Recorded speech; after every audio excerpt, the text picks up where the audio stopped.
Hello friends, today we will discuss all about soil science. There is a one topic problem soil and their reclamation. Actually हमने जो बाकी topic ऊपर लिखे हुए हैं soil science के, ये हम सारे के सारे डिस्कस कर चुके हैं। इनमें से केवल कुछ टॉपिक बचे हुए हैं। जैसे मैं बता देता हूँ, एक बार फिर से क्लियर कर देता हूँ कि हमने कौन कौन से टॉपिक क्लियर कर लिए हैं। First, soil physical chemical biological properties. Second है processes and factors of soil formation और अदर टॉपिक जो भी उसके सब टॉपिक हैं, minerals and organic constituents of soil. ये सब सॉइल्स ऑफ इंडिया, इसका लेक्चर मैं अपलोड कर चुका हूँ। Then next one is essential plant nutrients, very important topic, ये भी हम लोग कवर कर चुके हैं। Then next one is principle of soil fertility. ये तो इतना ज़्यादा इंपॉर्टेंट नहीं है, फिर भी मैं इसका लेक्चर अपलोड करूँगा या कुछ नोट्स दूंगा आपको। Then integrated nutrient management, bio fertilizers, ठीक है, ये हम लोग कवर कर चुके हैं। हमारा टॉपिक कौन सा बचा हुआ है? ये नाइट्रोजन से रिलेटेड। फिर nitrogen fixation, efficient phosphorus and potassium use, ये थोड़ा सा बचा हुआ है, बहुत ज़्यादा हेवी टॉपिक नहीं है। Then next one is a problem soil and their reclamation, ये हमारा आज का टॉपिक है और आज हम इस टॉपिक को ही पूरा का पूरा क्लियर करेंगे, ठीक है। और बहुत ही ज़्यादा इंपॉर्टेंट टॉपिक है, प्लीज़ इसको अच्छे से देखिएगा। एक एक कॉन्सेप्ट बहुत ज़्यादा ज़रूरी हो जाता है क्योंकि इसके क्वेश्चन काफ़ी ज़्यादा आते हैं। ये आपको जीएस पेपर में भी हेल्प करेगा और इसमें तो इम्पॉर्टेंट है ही। फिर लास्ट टॉपिक जो है soil factors affecting green house gas emission, बहुत ज़्यादा कुछ खास इससे क्वेश्चन आता नहीं, तो इसको हम लोग इग्नोर करेंगे, ठीक है। तो चलिए स्टार्ट करते हैं हम लोग आज का topic, problem soil and their reclamation.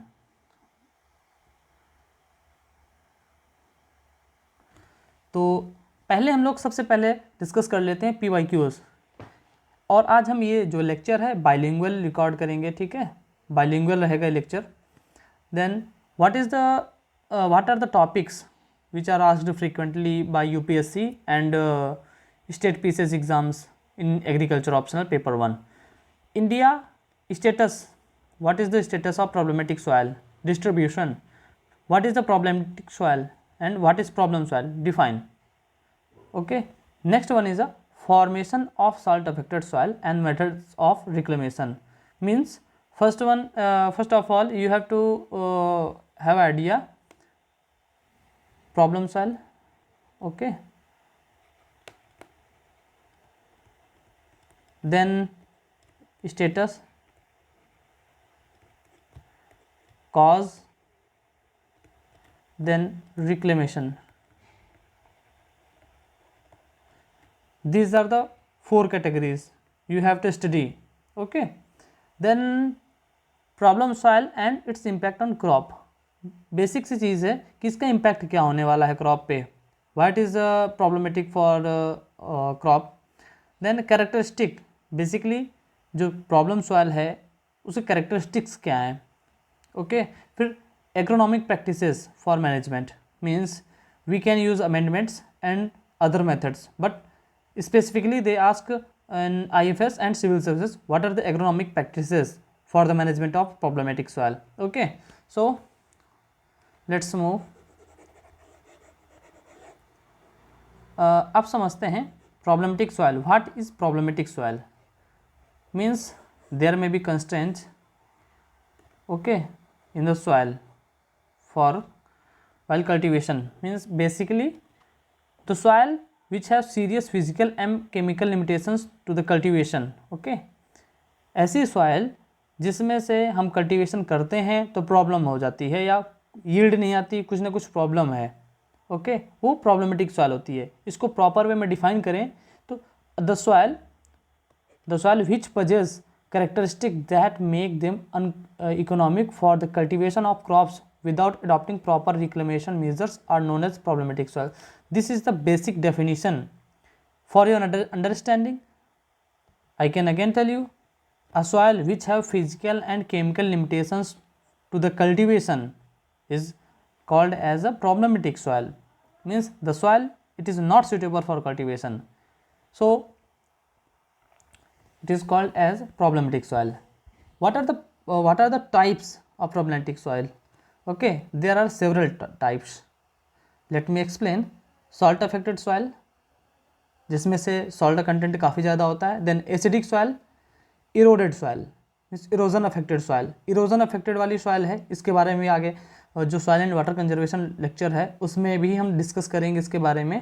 Then polluted soil, compacted soil and water logged soil, these are the major types of soil. But हमारे एग्ज़ाम जो यूपीएससी एग्ज़ाम है इसके लिए क्या इंपॉर्टेंट है, हमारे सब ज़्यादा इंपॉर्टेंट है these two, okay. And polluted soil का तो सॉइल एंड वाटर कंजर्वेशन हम लोग कवर करने वाले हैं, ओके। ये आप चाहें तो अपने हिसाब से नोट्स बना सकते हैं, तैयार कर सकते हैं, बट ये यूपीएससी में इतना ज़्यादा कुछ खास रिलेवेंस नहीं है। सो देर आर टू सब types of salt affected soil, saline soil and alkaline soil. There is one also of salt affected soil, mid of saline and alkaline soil, means saline and alkaline, okay, means इनके बीच का, जैसे parameter है A and C, means जो middle का होगा ये B, तो ये है saline alkali सॉइल। ये हमारे लिए इंपॉर्टेंट नहीं है, बस इंपॉर्टेंट है हमारे लिए acidic soil, saline soil, alkaline soil, okay. And polluted soil ये हम लोग कवर करेंगे नेक्स्ट लेक्चर पे। नेक्स्ट लेक्चर क्या, जो सॉइल एंड वाटर कंजर्वेशन वाला जब सीरीज आएगी then we will cover, okay. If you are having any doubt you can comment, और you can comment in Telegram, there is also Telegram channel in which I provide the notes, okay. So let's move. अब हम लोग detail में discuss करते हैं problematic soil में से जो मेन टॉपिक है हमारा salt affected soil, what is it, basically बहुत ज़्यादा पूछा जाता है। सबसे पहले मैंने डेफिनेशन अपने नोट्स में दे रखी है, ये आपके लिए है, ठीक है। जो डेफिनेशन है बेसिकली इसको जो कैरेक्टरिस्टिक्स हैं उसको मैंने डिफाइन कर दिया है, ओके। तो what are the main characteristics, because in PYQs you can find out that they directly ask about characteristics, okay. So you have to learn what are the characteristics of saline soil and alkaline soil, and also for acidic soil. So in saline soil basically pH will be less than 8.5. actually you can see in the pH meter 1 to 7, okay. 7 is neutral and 1 to 14, okay. This zone is called as basic, okay, and this zone is called as acidic, clear. so जो soil acidic होंगी तो इनका pH इनके बीच में लाई करेगा, ठीक है, इस जोन के बीच में लाई करेगा, बट जो सॉइल बेसिक होगी उसका pH ये इस जोन में लाई करेगा, क्लियर। तो अब हमें समझना क्या है, what we need to understand about saline soil and alkaline soil, the characteristics which are important. The saline soil which have pH around 7 to 8.5 इनके बीच में होनी चाहिए, ठीक है। अगर इसके ऊपर एक्सीड करती है मीन्स मोर देन 8.5, इससे ज़्यादा होगी, क्योंकि इसका pH जो होता है 8.5 से लेके 10 ये वैल्यू होती है अल्कलाइन सॉइल की, ओके। तो हमें पहले सैलाइन सॉइल देखनी है देन अल्कलाइन सॉइल। इसमें से ESP मेन कैरेक्टरिस्टिक्स हैं, अगर आप डायरेक्टली आप इनको कोट कर देंगे तो आपको मार्क्स अच्छे मिलेंगे, क्योंकि टू द पॉइंट मटेरियल मैंने दिया है। यहाँ पे ESP exchangeable sodium percentage is less than 15%, okay. और EC is known as electrical conductivity which is less than 4 decisiemens, okay. Unit is decisiemens as written here in decisiemens per metre, okay. तो ये जो definition आपको दी हुई है ना, ये आपको इस फॉर्म में ये कैरेक्टरिस्टिक के बेस पे दी हुई है। तो जब सैलाइन सॉइल होती है उसमें से कैरेक्टरिस्टिक्स बेसिक क्या होता है, accumulation of salt in root zone, okay, accumulation और concentration of soluble salts in root zone. Actually जो प्लांट होता है ना ये, ठीक है, तो जो रूट जोन है ये पूरा, यहाँ पे सॉल्ट कंटेंट एक्यूमुलेट हो जाता है, ठीक है, ऐसे से एक्यूमुलेट हो जाता है, तब क्या होता है कंसंट्रेशन हो जाती है सॉल्ट्स की। इसके बाद फिर प्रॉब्लम क्या होती है, चलिए हम प्रॉब्लम के बारे में देखेंगे, क्योंकि what are the why it is detrimental for our crops, what are the impact of saline or alkaline or we can say salty soil, okay. So we will also discuss all about, here in this lecture you will get whole idea about saline and alkaline soil. In next lecture, I will discuss all about acidic soil. So be with me, I will describe everything. Okay, so these are the basic characteristics. Electrical conductivity will be less than more than 4, sorry, okay, more than 4. ESP, exchangeable sodium percentage, okay, is more than 15%, and pH will be less than 8.5, means the soil which have pH between 7 to 8.5 will be saline soil. I hope it is clear now. Okay, it is clear now. And basic characteristic, accumulation of salt or soluble salts in root zone. These four are the basic characteristics, and this one is also common in alkaline soil. Okay, for clear understanding, salty soil are divided into two major categories. So here you can see clear cut distinction. Electrical conductivity is less than 4 deci-Siemens per meter. Here I have not written units, but in this area you can see deci-Siemens per meter. Okay, and ESP, exchangeable sodium percentage, is more than 15%, here less than 15%, and pH 8 to 10. Okay, so I guess you are getting the whole clear idea. It is very easy, just make a table and you will get idea what is this. First let me again recall or repeat this salty soil. Okay, salty soil, it is further divided. Salty soil means concentration of soil salts, concentration of salts in soil or root zone. Okay, it is further divided into two parts, saline and alkaline. There is one also mid of them, saline alkali soil, but it is not important for us. If you want to know, you can Google it. Okay, no problem. So what is the reaction, why it causes, what are the factors causes high pH? Okay, so let's discuss.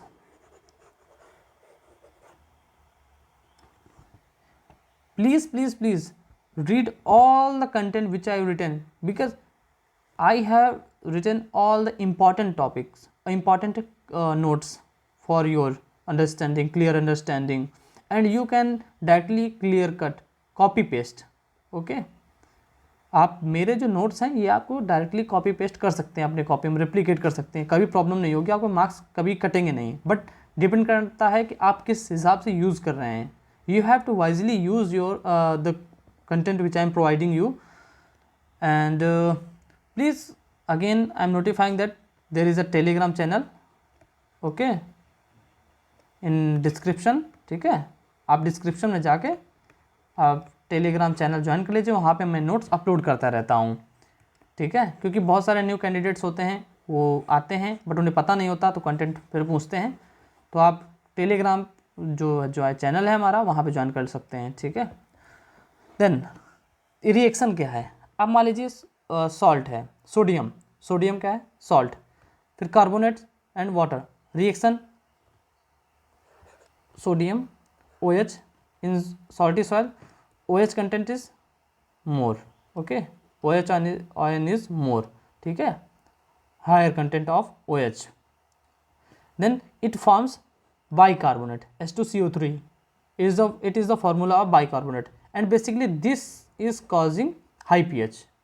Okay, in case of high pH, metabolism will be affected. Okay, for what metabolism of what, crop and microorganism, because there is a two factors, crops and in their association microorganism. Okay, so their metabolism will be directly affected. So hydrolysis occurrence. अब soil जो है, जो clay soil है, उसमें से negatively charge रहती है, sodium क्या है, पॉजिटिवली चार्ज है. देन ये रिएक्शन करेंगे, then what will be happen, Na2CO3, again it causing bicarbonate, means soil will be more alkaline. Okay, soil will be more alkaline. अब it is the case in presence of free CaCO2 SeaCO3. Okay, अब यहाँ पे क्या है, in the absence of free CaCO3 now hydrolysis. अब first one in reaction it is absent. Okay, in this it is present. Clear? So sodium and clay react with water and it will clay. This is the NaOH. Again it is a salty nature. In 10th class you have read NaOH is a basic. Okay, then it will increase drastically pH of soil. And अब आप एक example सोचिए, जब salt डालते हैं किसी भी organism में, बेसिक एग्जांपल आप एक बार और मैं जो बता रहा हूँ, कोई ऑर्गेनिज्म है जैसे कि वाटर लाइकेन होती है, उसमें से जिसे जोंक, हिंदी लैंग्वेज जोंक बोलते हैं, ठीक है. इस पर आप जब वो दिखती है एनिमल्स पे चिपक जाती है तब उस पर सॉल्ट डालते हैं, ठीक है, हटा के उसके सॉल्ट डाल देते हैं. देन क्या होता है, वाटर जो ब्लड होता है उनका निकल आता है, ठीक है, ब्लड क्या होगा, बाहर आ जाएगा. ऑस्मोसिस वाली जो प्रोसीजर होती है वो अफेक्ट हो जाती है, डिस्टर्ब हो जाती है पूरी तरह से. Then it will be affected and this joke will be die ultimately. So in it is a similar case for plants. These are the plants. Okay, अब सॉल्ट कंटेंट यहाँ ज़्यादा है, देन जो ट्रांसपिरेशन के लिए वाटर मूवमेंट हो रहा है, जब सॉल्ट कंसनट्रेशन ज़्यादा होगी तो पानी क्या होगा, पानी प्लांट से बाहर आ जाएगा, ठीक है, पानी बाहर आ जाएगा. जब पानी बाहर आ जाएगा तो प्लांट को वाटर सप्लाई नहीं होगी, एंड वाटर सप्लाई नहीं होगी तो प्लांट क्या होगा, अल्टीमेटली ड्राई हो जाएगा. Clear? This is the basic problem of salty soil. Plant will not survive in any case. Okay, so I hope it is crystal clear in your mind. If you are having any doubt you can comment or again repeat your this video, replay this video.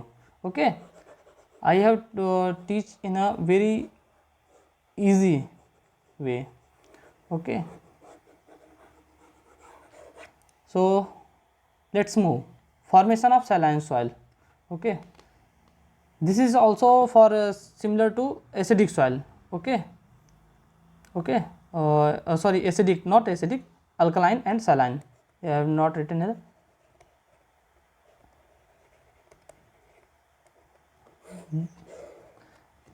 अब यहाँ पे क्या है कि alkaline soil में pH कम है और sorry saline soil में pH कम है एंड अल्कलाइन में ज़्यादा है, तो कुछ न कुछ फैक्टर्स होंगे. प्रॉब्लम यहाँ पे कहाँ पे आती है, प्रॉब्लम कहाँ पे है, we have to focus.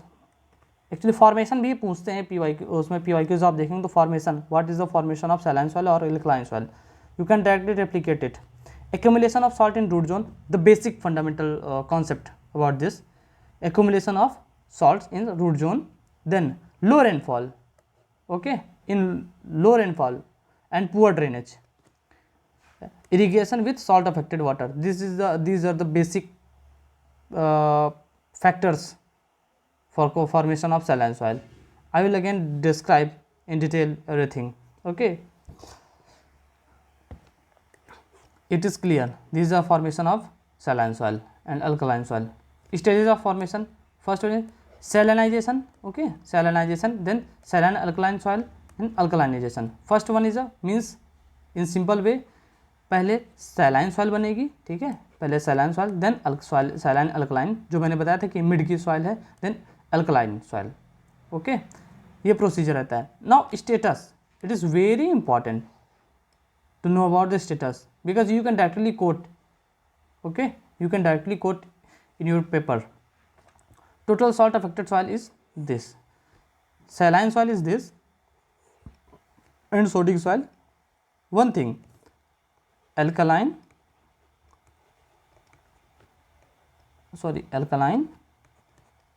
soil is also known as sodic soil. Don't get confused. Alkaline soil is directly also known as sodic soil. बहुत ही ज़्यादा इजी है, बहुत ज़्यादा आपको प्रॉब्लम टेंशन लेने की ज़रूरत नहीं है, बहुत ही ज़्यादा इजी है. And now we focus this highly affected. Okay, so let's discuss about sources of soluble salts. Soluble salts के सोर्स कौन कौन से हैं? First one is primary minerals. Primary minerals means soil, rock. Okay, rock. अब इससे weathering हुई, ठीक है, यहाँ से वेदरिंग हुई, इससे क्या बना? सॉइल का फॉर्मेशन हुआ, ये छोटे छोटे छोटे छोटे सॉइल बने. अब प्रॉब्लम क्या है? अब जब एसिडिक यही है, जो पेरेंट मटेरियल एसिडिक है, तो क्या होगा? सॉइल, फाइनल सॉइल क्या होगी जाके? एसिडिक होगी, सॉरी सैलाइन होगी. Please consider my wrong words. Actually यहाँ पे एसिडिक एंड सैलाइन सॉइल है, तो यहाँ कभी कभी एसिडिक निकल जा रहा है, बट यहाँ पे कंसीडर करें. तो जब अगर रॉक है वही बेसिक होगी, सॉल्टी होगी, then soil will be salt. Okay, so this is the content you can directly read. Okay, this is only for your understanding, clear understanding. Arid and semi-arid climate. What is arid and semi-arid climate? First you have to know about this. What is it? Climate जहाँ पे rainfall बिल्कुल लो हो, means rainfall बहुत ज़्यादा लो हो, less than 70 mm. Okay, less than 70 mm, or you can say less than 100 mm in easy way. Okay, फिर ये क्या होगी? Arid soil. Semi arid and humid. यहाँ पे रेनफॉल का कंटेंट कितना है? रेनफॉल काफ़ी ज़्यादा होती है, ठीक है, high rainfall. Semi arid medium rainfall और low rainfall, but more than arid soil. Okay,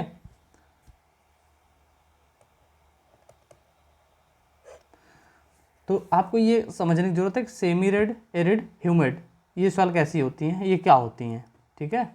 तो आपको आई होप ये क्लियर होगा. अगर क्लियर नहीं है तो आप गूगल भी कर सकते हैं ज़्यादा क्लियर अंडरस्टैंडिंग की, क्योंकि मैं यहाँ पे अगर सबको समझाने अच्छे से बैठूंगा तो टाइम काफ़ी ज़्यादा हो जाएगा, ठीक है. तो चलिए आगे समझते हैं arid and semi arid climate का इम्पैक्ट क्या है. You can assume Rajasthan. This is the map of India. Okay,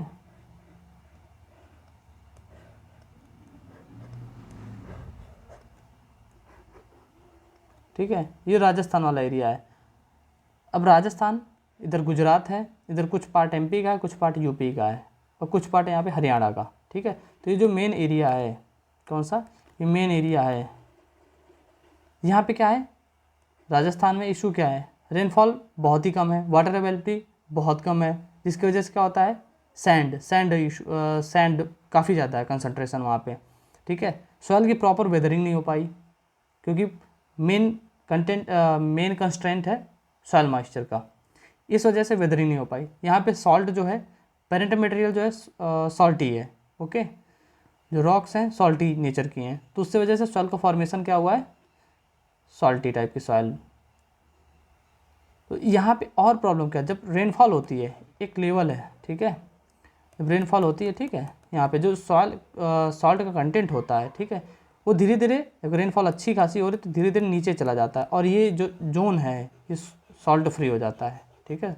means बहुत ही ज़्यादा कम सॉल्ट पर मिलता है. But if there is a very less rainfall, then you can assume low leaching. I have told about leaching. Okay, leaching means downward movement, ठीक है. ये एक level है, यहाँ पे न्यूट्रिएंट्स वाला जोन है, ठीक है.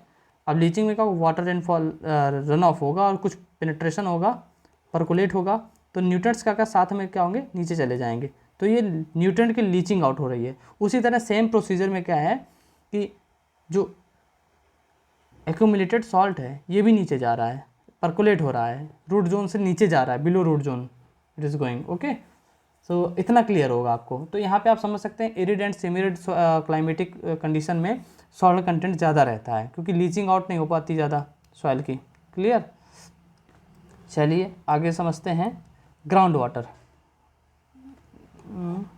What is problem? What is the issue of ground water?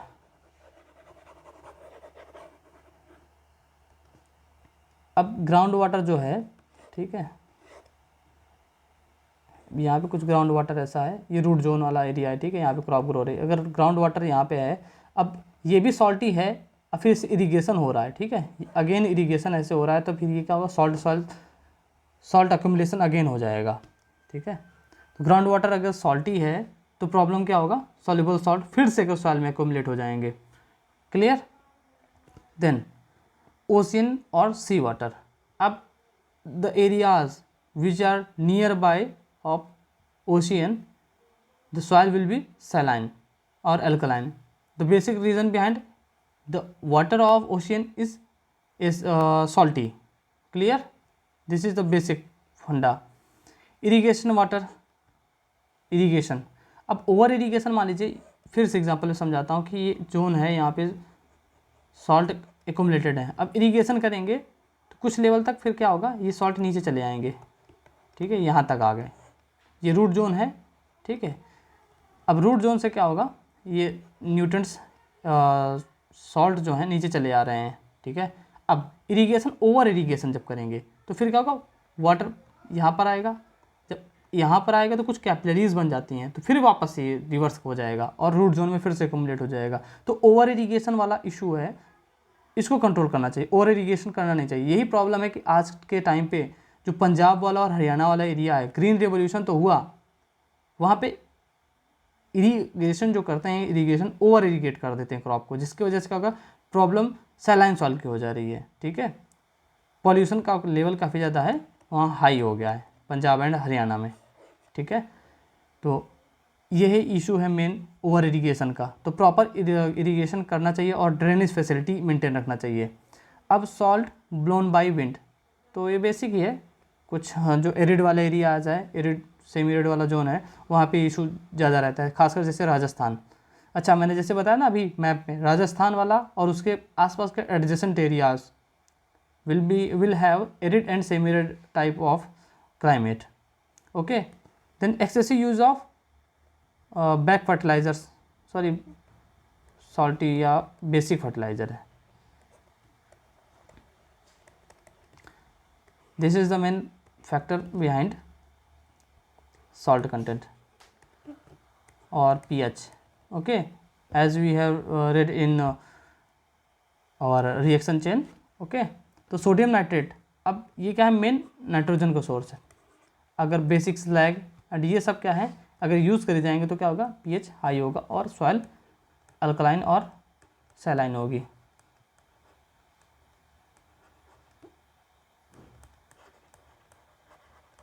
ठीक है, आई होप इतना क्लियर होगा आपको। अगर नहीं क्लियर, आप इनको एक बार रीड कर लीजिएगा ढंग से, और चाहे तो आप इसके भी नोट्स, मतलब छोटे छोटे शॉर्ट नोट बना सकते हैं, क्योंकि इतना आपको रेप्लिकेट नहीं करना होगा। बस ये मैंने आपको अंडरस्टैंडिंग, फॉर बेटर अंडरस्टैंडिंग दी है। क्लियर। अब management of soil, very important, क्योंकि प्रॉब्लम है तो उसको सॉल्यूशन भी आपको देना होगा। एज अ सिविल सर्वेंट आपको सारी चीज़ें देखनी होगी। कहीं भी अगर पोस्टिंग होती है सिलेक्शन होने के बाद, तो आपको मान लीजिए राजस्थान वाला एरिया मिलता है, तो आप क्या जो अमेंडमेंट्स हैं, क्या आप हेल्प करेंगे, कैसे आप सॉइल को मैनेजमेंट करेंगे। Okay, then the basic principles behind the management of soil. Amendments are directly use because the concentration जो है सोडियम बाइकार्बोनेट की, सोडियम कार्बोनेट की, इसको क्या करना है, हमें कम करना है। उसके लिए हम क्या करेंगे, जो जिप्सम है, कैल्शियम सल्फेट, इसको ऐड करेंगे। देन रिएक्शन क्या होगा, कैल्शियम कार्बोनेट की, जिससे क्या होगा, अवेलेबिलिटी Na2SO4 ये इनएक्टिव हो जाएगा। ठीक है, सोडियम सल्फेट इनएक्टिव हो जाएगा और जो कार्बोनेट है ये फॉर्मेशन होगा कैल्शियम कार्बोनेट का, और इसकी वजह से क्या होगा, जो न्यूट्रिएंट अवेलेबिलिटी होगी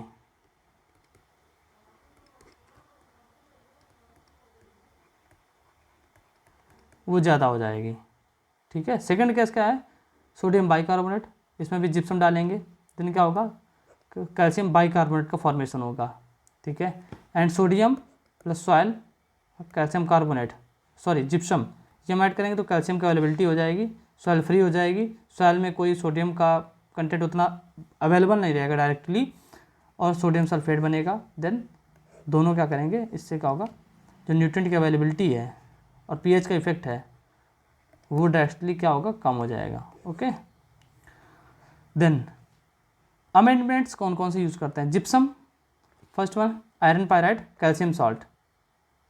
कैल्शियम सॉल्ट यहाँ पे बेनिफिशियल है, ओके, इसमें आप प्रॉब्लम नहीं।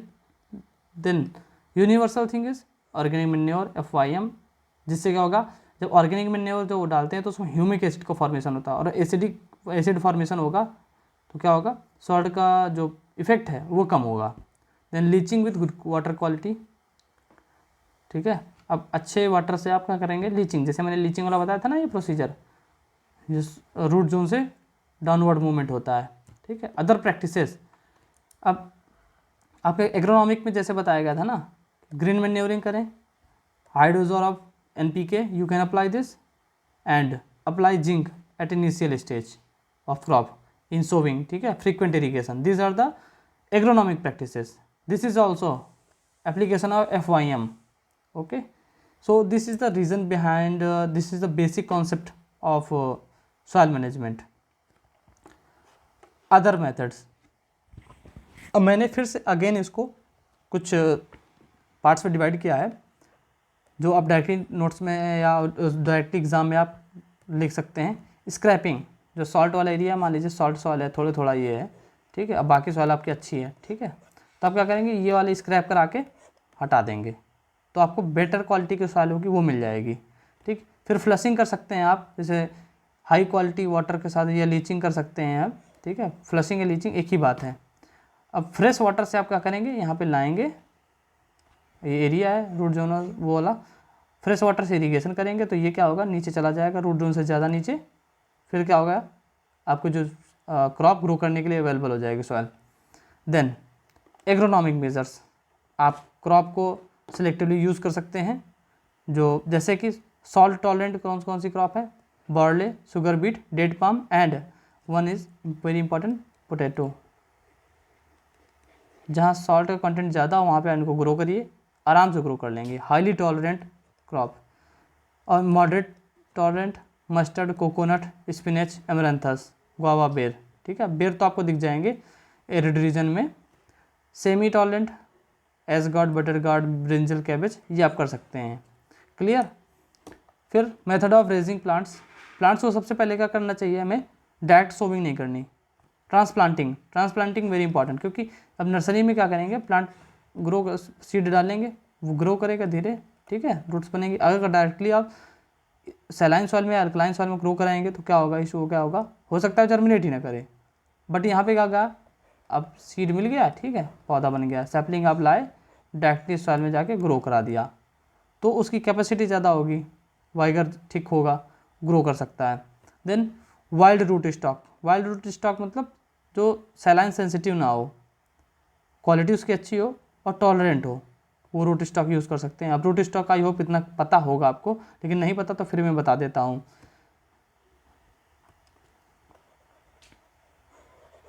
जो प्लांट है बेसिकली उसके प्रोपगेशन करते हैं, ठीक है, प्रोपगेशन होता है, ठीक है, ये कलम लगाते हैं, तो इसको दो पार्ट में देखते हैं,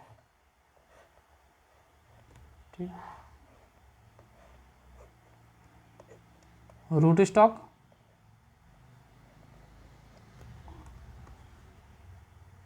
ये रूट स्टॉक हो गया, इसको जो अपर पार्ट होगा, और जो रूट, जो जिनमें रूट वाला होगा तो इसको क्या बोलेंगे, सॉरी, ये इसे नीचे बेस वाले जिसमें रूट्स होती हैं उसको रूट स्टॉक, और ये क्या होगा, सायन।